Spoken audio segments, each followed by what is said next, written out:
PCN is brought to you in part by the following underwriters.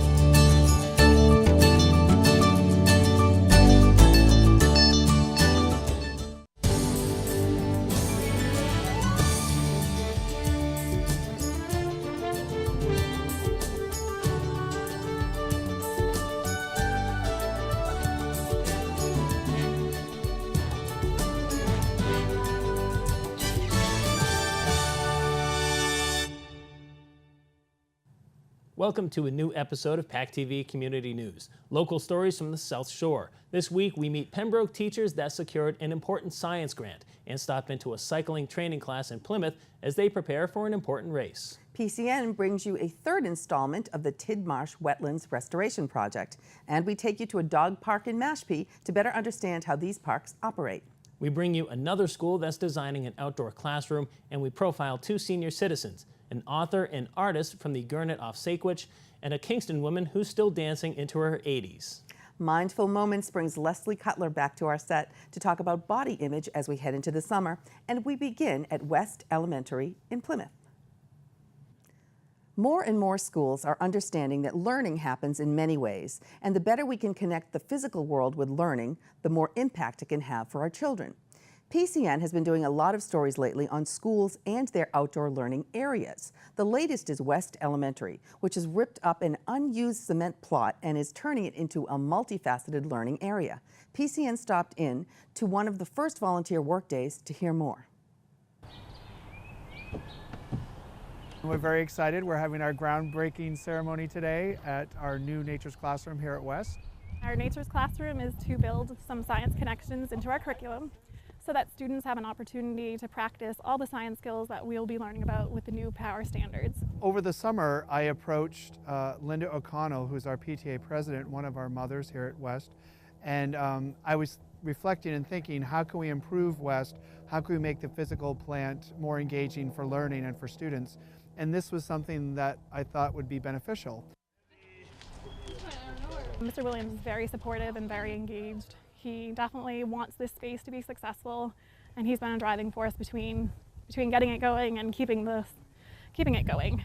We really don't have an outdoor dedicated space for outdoor learning, for connecting to nature, for incorporating science into an actual authentic experience for children. We're hoping that the students will have a better connection with the world around them.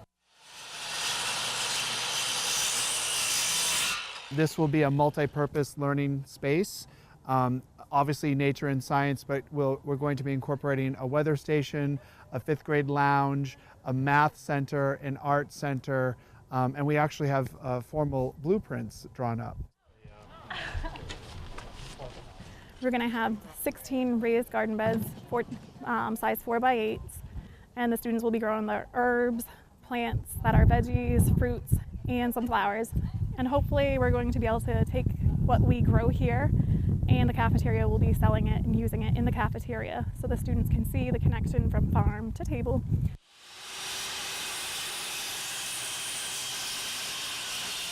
We've really thrown our net wide, asking for any sort of donations, whether it be labor, time, tools, or materials. Many vendors, many businesses have come forward, and Therese Keegan, our first grade teacher at West, has really spearheaded this project. She's really done an outreach program, pounding the pavement, asking for donations and help. So we're very grateful for Therese's leadership.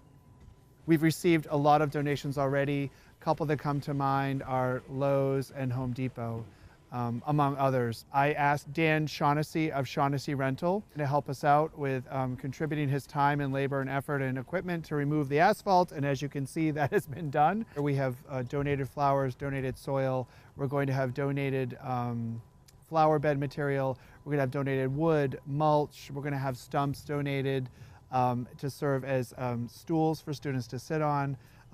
Any sort of outdoor organic safe materials, safe for children, not chemically treated materials, would be wonderful for our students. We greatly, sincerely appreciate all of the help and support we've had from the West community at large and from Plymouth.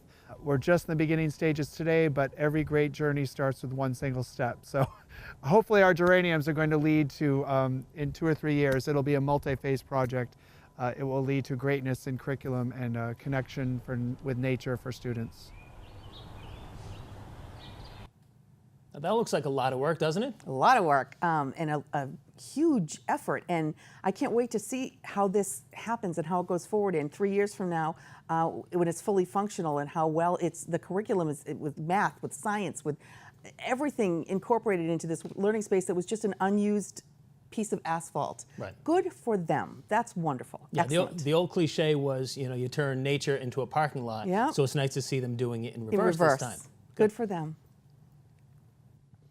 The Wipro Science Education Fellowship is a grant to promote commitment to science teacher leadership in our schools. Recently, 10 teachers from Pembroke were selected to receive a Wipro grant for their teamwork in creating a comprehensive science curriculum that's appropriate for all grades instead of the traditional curriculum, which may be designed for only one specific grade. We spoke with 2 of these teachers to learn more about the program. Wipro is a grant that was given to teachers of 5 districts, and we got together. It's a teacher leadership program, so we're working with teachers in other districts. We're working with teachers in this district that we wouldn't get to work with normally, which is a really neat learning opportunity for students and teachers. Wipro is pretty much a program where I'm able to work with teachers of all different grade levels, as well as teachers in my grade level across different districts. There's 5 different districts that are currently doing Wipro. We have Pembroke, Malden, Braintree, Boston, and Cambridge. So to work with 5 different districts is something that is completely different. We've never been able to do that before. You usually just work within your district and that's it. So you get to see what other schools are doing in your content area, and if their labs are better than yours, you can implement that in your classroom. So it really gives you a broader realm of information that you can be using.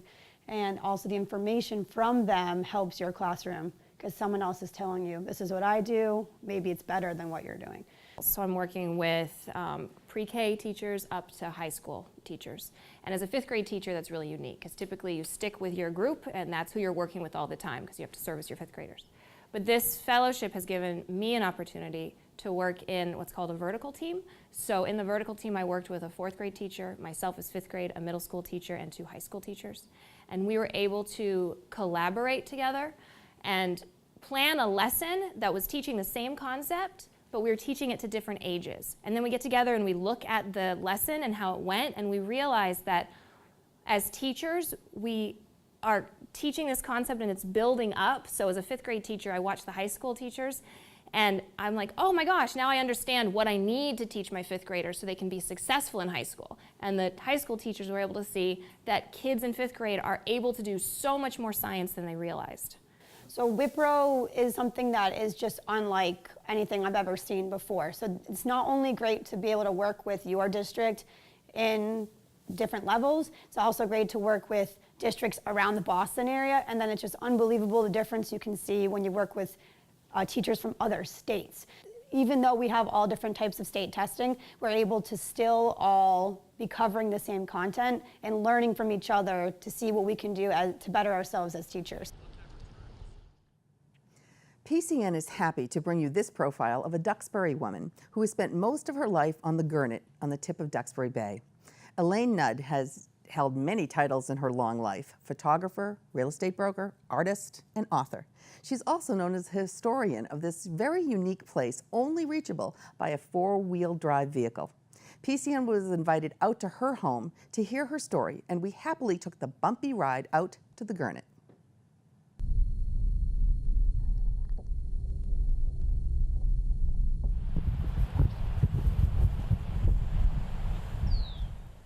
I've been here now for, 83 years. I guess I was 4 years old when my family first came down here with friends. We had the outhouses, we had a kerosene stove. We had, our refrigeration was a hole in the ground with the lobster fishermen brought ice a couple of times a week. Sleep out on the screen porch and listen to the waves and go down to Sacris and be able to swim down there in the nice shallow warm water and go out to the front beach and have bonfires at night down on the beach and everything. It was just magic. When I got through college, I said to my mother, we're going down, and I just fell so heartily in love with it again. buy the lot of land for $400. I had no vehicle, so a lot of times I walked the beach carrying all my tools. But as I say, it's been a labor of love. And every day that I wake up and I say, I'm at the Gurnett, I'm still so thrilled.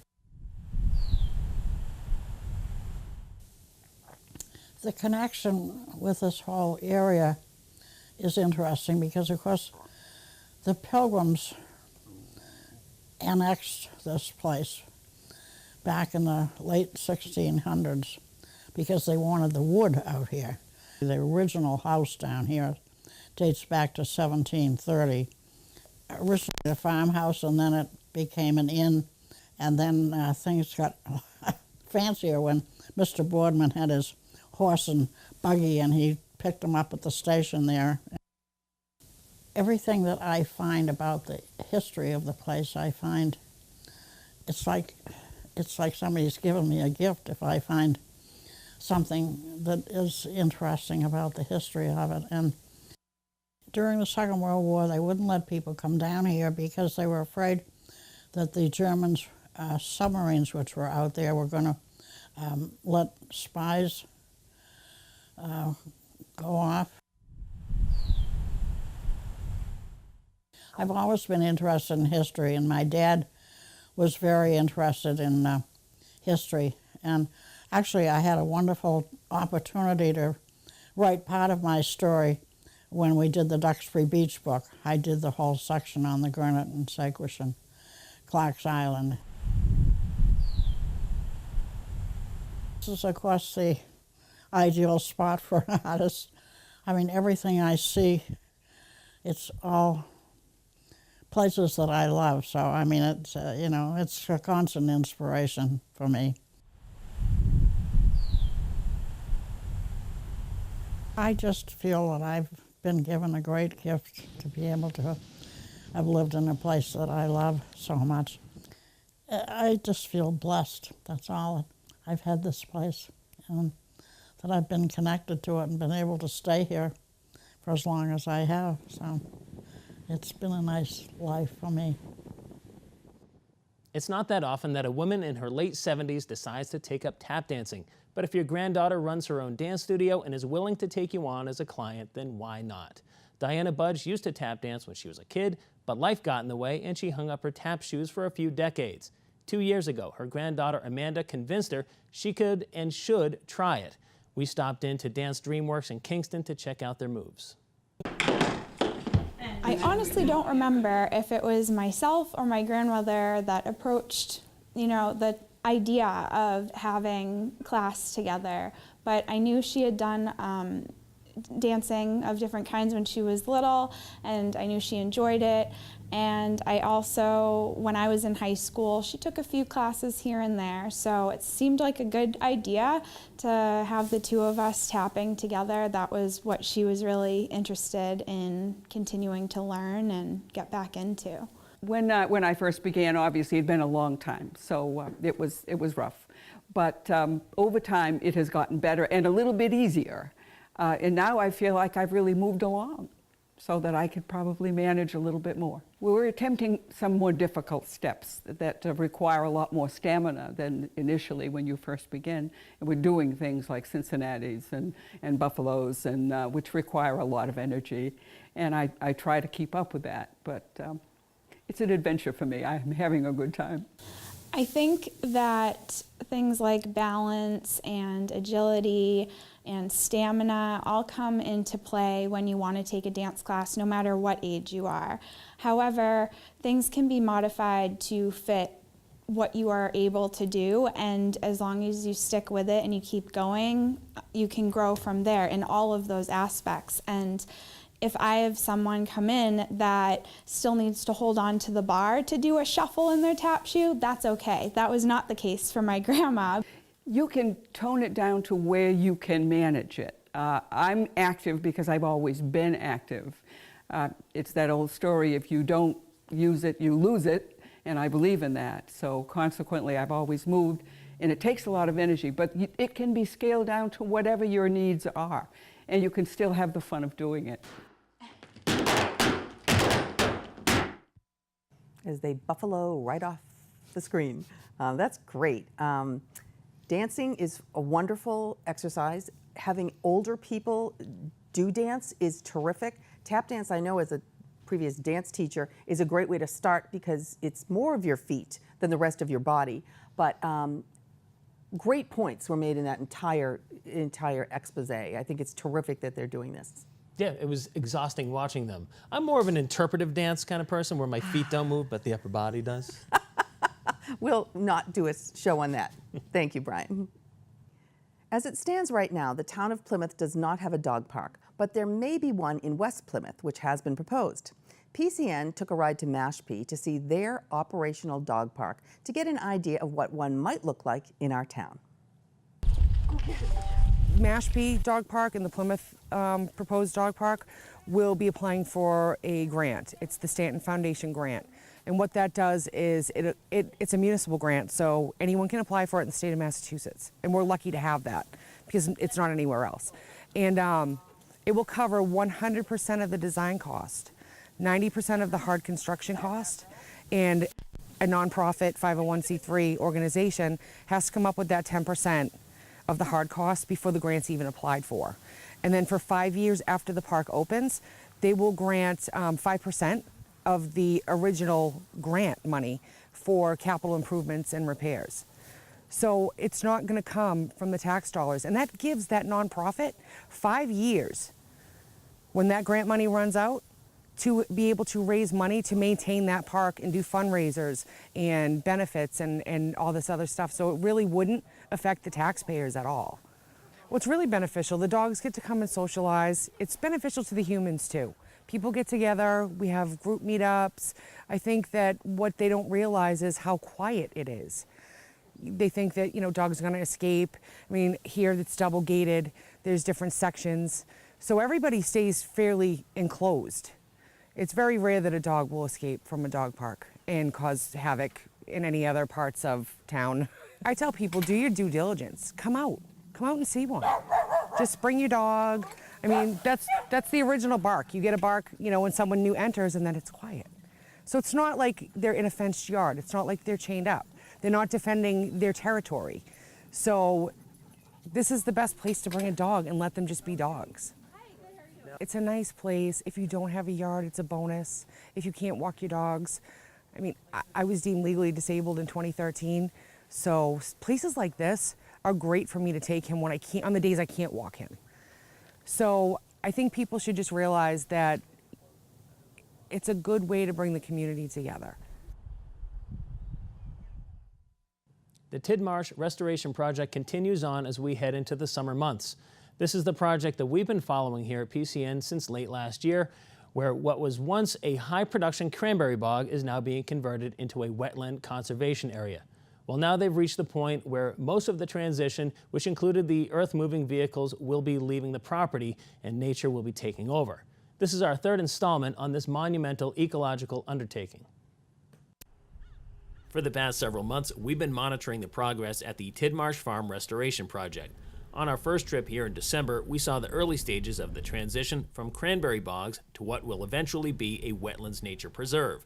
In mid-March, we stopped by to witness the demolition of one of the iconic dams toward the back end of the property.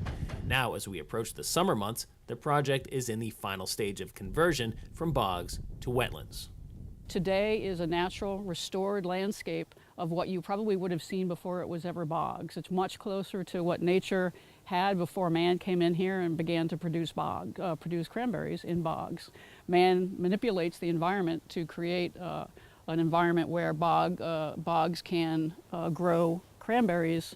What they've done here is they've removed all the impoundments, now allowing the water to flow freely. And free-flowing waterways are now the order of the day.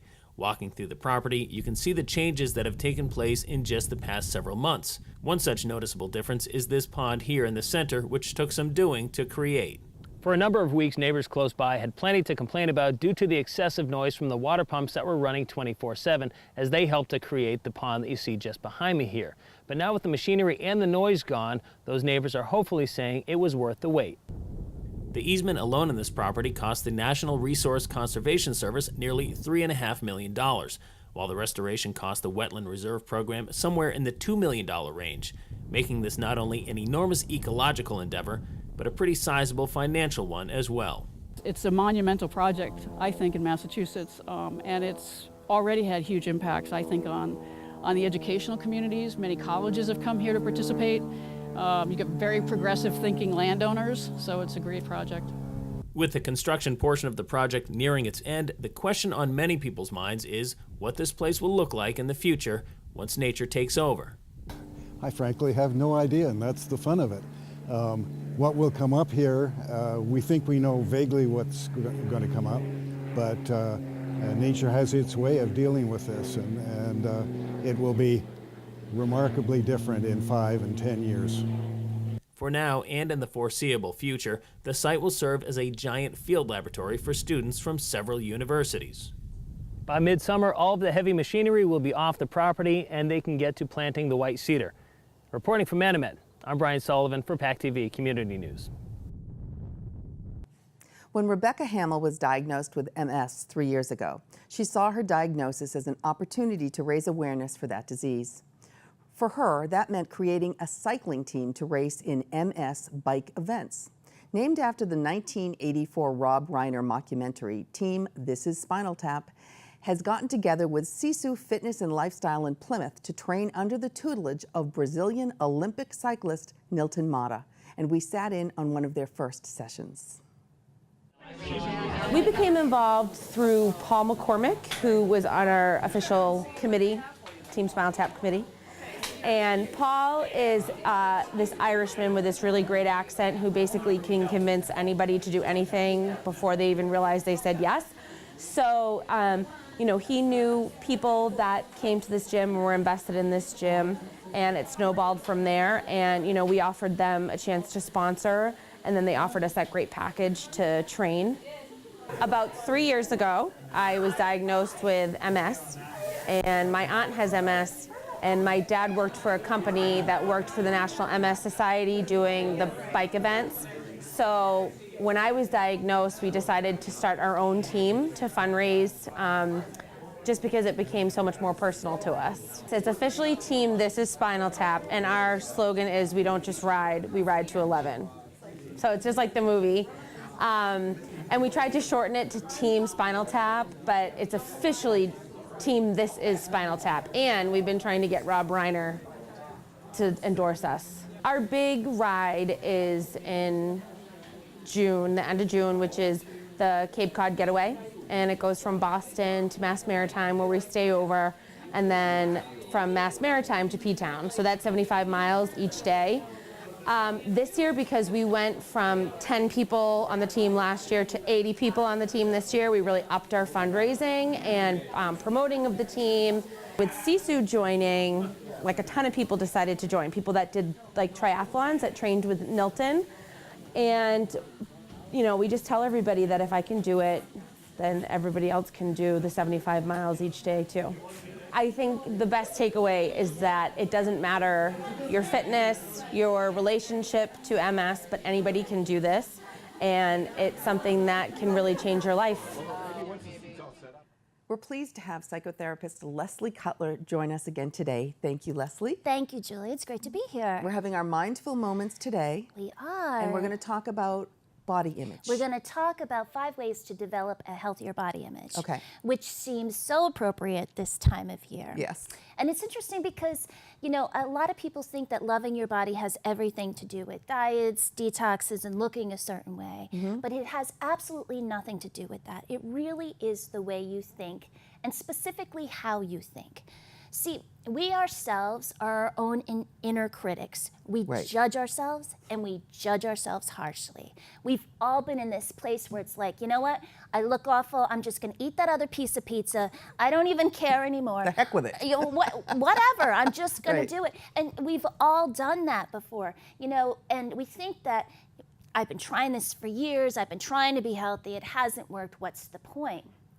But you know, then we go off and we discuss with our friends, you know, I need a diet, I need to lose weight, I need to look a certain way to get that certain partner or whatever else. And it really does set us up for failure on so many levels. So imagine you said to your child, listen, you're not going to do well in school, you don't have what it takes, you don't have the motivation, and that's the way it's going to be. It would be terrible. It would be terrible, and that child would stand no chance of ever meeting any type of success. Right. Truly. So it just leads us nowhere, and it keeps us stuck.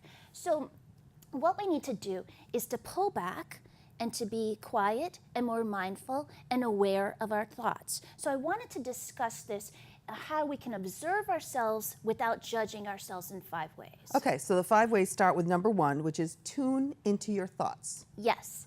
So the very first piece is to start tuning in and paying attention, being a little bit more mindful of the tapes that are playing in your head. So often it's the voice of chastisement. So it's important to step back and ask yourself, well, is this my truth? Is this serving me? And will I want to hold on to this? So it's basically pausing and stepping back and just listening is the first one. The second is to pay attention and see how you judge yourself. So we can't change things that we're not aware of. Right. And so often the voices in our heads are voices from, say, a parent, maybe a well-meaning friend, or perhaps an enemy. And we listen to this and we accept this as our truth because nothing stands in the way of saying, this is not my truth. So it's, so you listen to your own. Listen to your own. Realize that that voice is a part of you, but is not you. Right. In a way. And so, to let go of the stuff that no longer serves you. Okay, so the third thing would be to reframe your place of observation. What does that mean? Okay, so when you start to feel ready, you can reframe these thoughts. So look at the judgment piece. This is what it might look like. This is how we judge ourselves. It might sound like this. You know what? I feel gross. Today was awful. I ate everything in sight. I give up. I don't think there's any way that I can help myself at this point. And I'm hideous. I'm gross. I'm a loser. Bingo. All of that. Life's over. Yeah, so that's coming from a place of judgment. Right. And so what we really want to do is look at things from a place of observation. So stepping back a little bit and saying, yikes, I really didn't do well today. What could I have done differently? You know what? I skipped breakfast. I didn't take time to prepare lunch. And, I made decisions today that just didn't serve me overall. So tomorrow I'm going to do X, Y, and Z differently. Okay. So that's more coming at it from a place of observation versus a place of judgment. Okay. And the next one is to dig deep. Be aware of what your feelings are, what you're thinking, and observations, and looking at it and say, how does this make me feel? What is my biggest takeaway? And, how can I appreciate and what can I learn from this particular thing? Okay, so the fifth and final one in our last minute is to start doing. Yes. So what do we mean by start doing? And this is where the challenge comes in, but this is also where the work truly happens. Right. It's, stepping back from the observation place, paying a little bit more attention, start making changes, looking at it more in a transformational type of way. Right. It's interesting because sometimes our inner critic can become our life coach if we treat it correctly. And there's a quote by Louise LaHaye that I absolutely love and I carry with me often in my mind, and it says, remember, you have been criticizing yourself for years and it hasn't worked. Try approving of yourself and see where it happens. Oh, and what a great way to end. Yes. Try approving of yourself and see what happens. Yes. Perfect. Perfect advice. Thank you, Leslie. Thank once you again. so much, Julie. It was great to be here. It was great to have you. Thank you for watching. We hope you enjoyed the show. Replay times and links can be found at our website and on YouTube. Like us on Facebook and follow us on Twitter for updates and more information. We'll see you next week for more local stories.